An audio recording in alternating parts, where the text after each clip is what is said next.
Oh, all right, fellas. Welcome, welcome to Texas.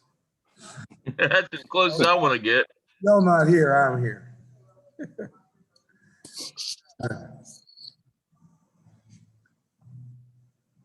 Coach, what's the mindset now? You got to do this one at a time thing. Just focus on.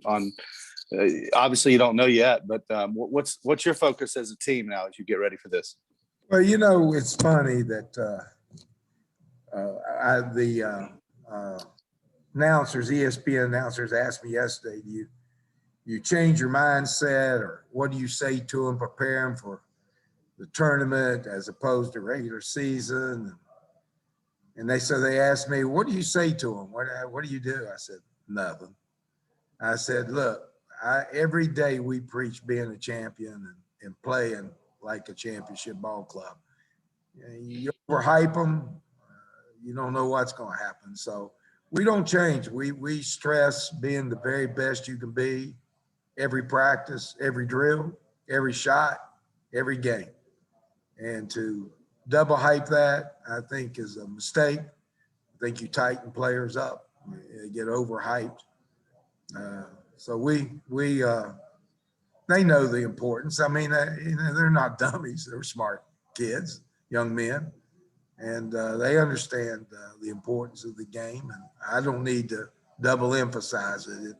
To me, I think you just do too much. But so we're here and we'll go practice. We'll go through. I don't know whether it's going to be Southern Miss or Rice. We have one. I think. Let me think. I'm trying to think who has the scout. Oh, Mark has the scout on Rice, and I think Corny has the scout on Southern Miss. So they'll both prep it. We'll have our normal practice day because we don't know who we're playing. So we'll just kind of go through generic stuff that we do. I'm not a huge game plan changer. We're going to be who we are. Play it out. Hopefully they have to adjust to us, force them to make the tweaks and the adjustments. At this time of year, this far along, if you're having to adjust, you're probably chasing, not leading. So we'll try to make sure that we play our A game, and hopefully they'll have to make adjustments to us. Danny, is COVID even a more of a concern out there with the teams? I see FIU already bit the dust because of it. Well, I think the biggest concern would be getting here.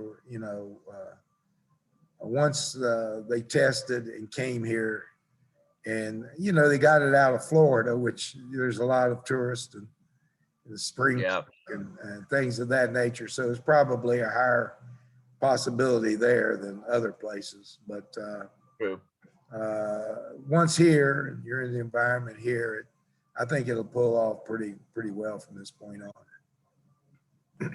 And if you would, could you talk a little bit about Tavion and Jared making first team and second team all conference? Well, I would like to see both of them on first team. Jared was second team. Tavion is, I thought that was kind of a lock. His stats show it, his potential and everything. I think we had 5 losses during the conference. Western had 3.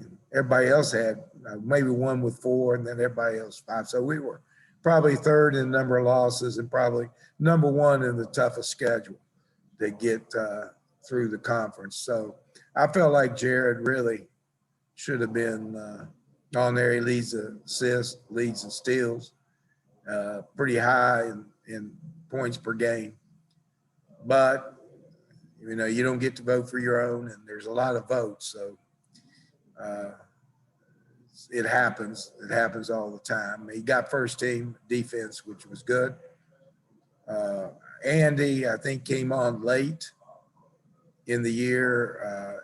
If he had started 3 weeks earlier, he would have been in play. Sometimes you have equality on your team, or performances that are pretty equal, and you have too many and they split votes from everybody else, and none of them get it. I had that happen to me in high school. We won the regular season undefeated, and I couldn't nominate just one or two. I had to nominate because there were about four that were equal. So I nominated all four, and none of them got on the first team. And we won 3 games and beat everybody. And I was so daggone, and I didn't get coach of the year. I don't know how you do that. But I think a little bit is there's a lot of parity in our guards. I bet that Andrew drew some votes. And so, but I'm proud of Tavion, proud of Jared. It's still a big honor. And, you know, they'll go out there and show them why we should have had more. Dan, for you all, you look at the last 7 games and you mentioned Andrew. How pivotal has he been to this resurgence for you all? I got looking at his stats the last 7, and he's averaging 15, 5, and 5 a game. And the efficiency numbers are extremely high. You know, it's not just averaging 15. His efficiency numbers are out off the charts when it comes to a 6'3" guard. You know, shooting, I think it was high 50s in 3 points and finishing. He's one of our leading rebounders. 50-50 balls, if they kept stats, I bet he's right up there in the very top, if not the top. So I think it helped a little bit, and if you can get help, when, you know, Jared went down, opened up a little bit more of the offense to him. And certainly he stepped in with both feet. But I'm sure when Jared comes back that they find a way that all 3 of those guards, which I think are the best in the conference as a group, will find a way to all of them contribute and be a part of a winning effort. Hey, Dan, how much help will it give you guys? You remember it from the NBA, but having played back-to-backs this season in the league and now going into a tournament format where you may have to play 4 in a row, would that be advantageous to your guys at least to know what that feels like? You know, Keith, and I've said this before, and I know a lot of people want to analyze situations. I'm not one that does that because I think each situation's unique, and past experience, whether we were playing back-to-backs in the regular season, that'll help you in the tournament. Whether this game you played this team and now that'll help you with that next game. I'm not a great believer on what's going on in the past. You got momentum now. You know, momentum is great until you lose, and then it stops. You know, where that is, you know, if you figured out, that could be 1 game or 15 games. I don't know. So I've never placed a lot of value on what happened before as to how it's going to influence what happens next. I know a lot of people do, and maybe I'm just not smart enough to figure it all out. But I've just, you know, it's almost like, I hate to use an example, but it's true. It's almost like playing craps. You know, if you throw your winning number, you know, the dice don't know that it rolled onto an 8. So the chances of the next one are the same as it was before, but it's no greater. So you don't know what's going to happen. I'm just not a great believer in that, the past being the reason for the next thing to happen. I think we control our destiny and we control each game, but we have to treat it as an individual game, and you got to come out and play it as if nothing has happened before. That's a little different than most, but that's all I can make of it. Coach, what do you remember about going here last year and being in this situation and then having to return home because of COVID? The plane ride here, was it different this time around? Well, our practice has been focused, but again, that's practice. I don't know what that's going to do for the game. I think the kids feel like they're ready and want to produce.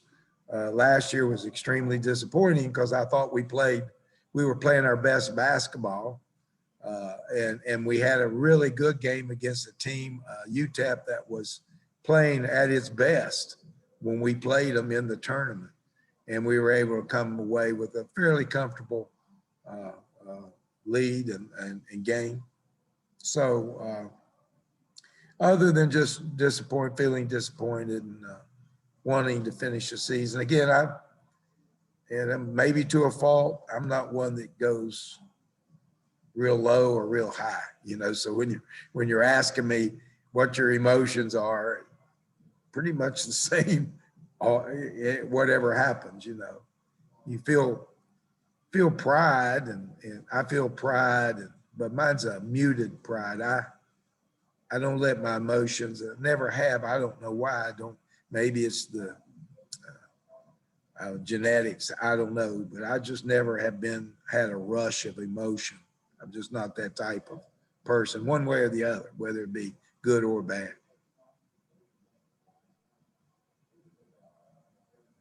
Dan, as you all, get set for this tournament, what do you see is your all's biggest need to be able to win 4 in a row down in Frisco? For the ladies, is that what you said? What is it? No, What was the question again? I said, what do you all think is your biggest need, your biggest? Our biggest need. Yeah. Well, we have to have the best players play well. You know, Jansen's got to make shots. Michael Byers got to make shots. They got to be competitive defensively and on the boards. And then Tavion and Andy and Jared have got to lead, and they've got to have good games. If they're playing at their at what they've shown, their high level of play, and Jared's on, and hopefully he's going to be able to do that. See, the last couple of games, we haven't been able to put him on the ball because of his ankle, and hopefully, you know, a couple of days more rest, that he's able to hawk the ball like he normally does. But just having everybody playing at an efficient rate. I was telling Mike Byers, he didn't score much the game before, but he's not turning the ball over and having the big mistakes like he did. He's rebounding better. He's defended better. And without the scoring, I didn't have to take him off the floor. Before, if he didn't score, he had to come out of there. But now, you know, the way he's playing, I can play and he can be a threat to score because he's not hurting us in other areas.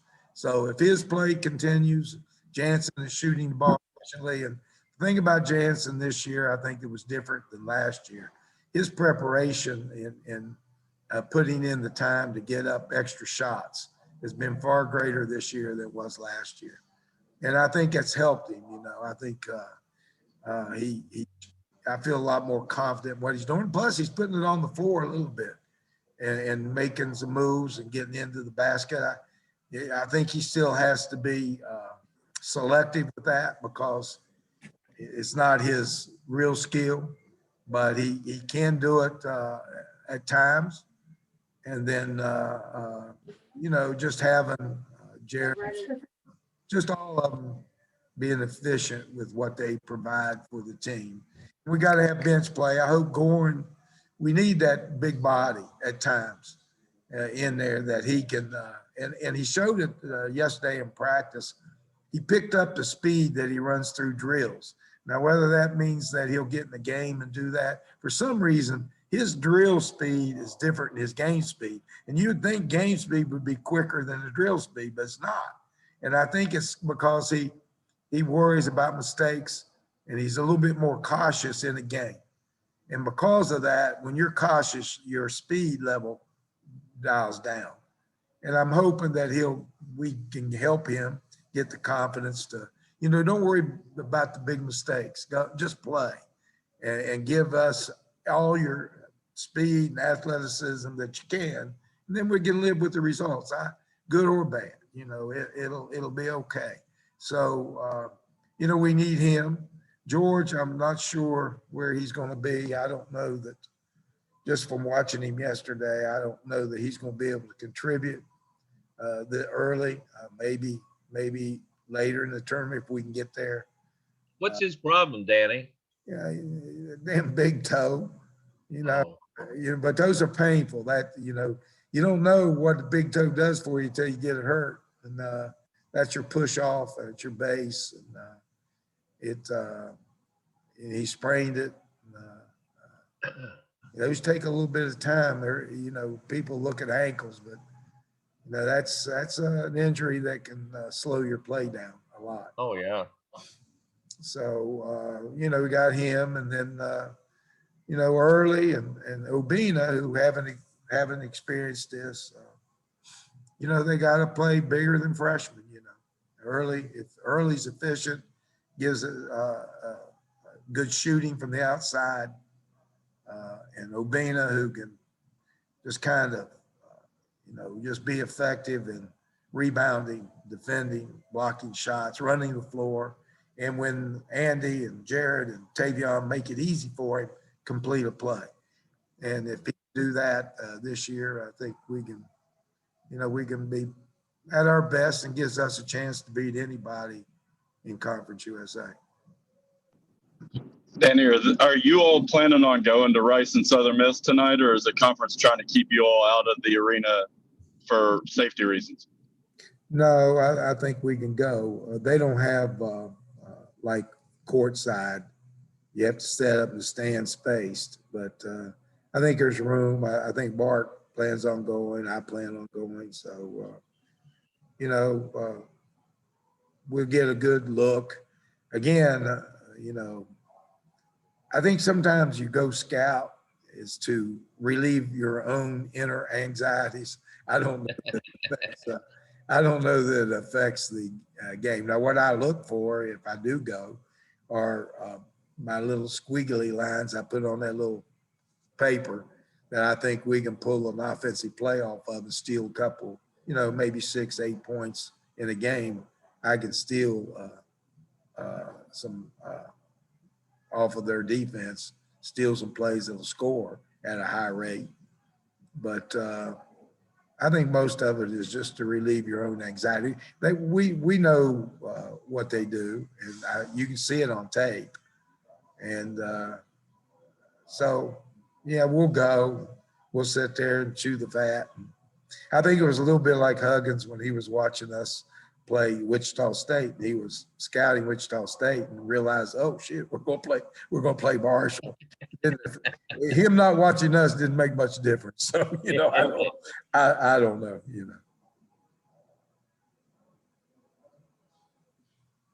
that it? All right, have fun. Jump high. We're good, Dan. I'm Texas. I'm gonna go up and work on my two-step. There you go. Yep. If I can't get it down. I appreciate getting All right, closer, we'll see. getting closer to a hip operation. That's the best thing. All right.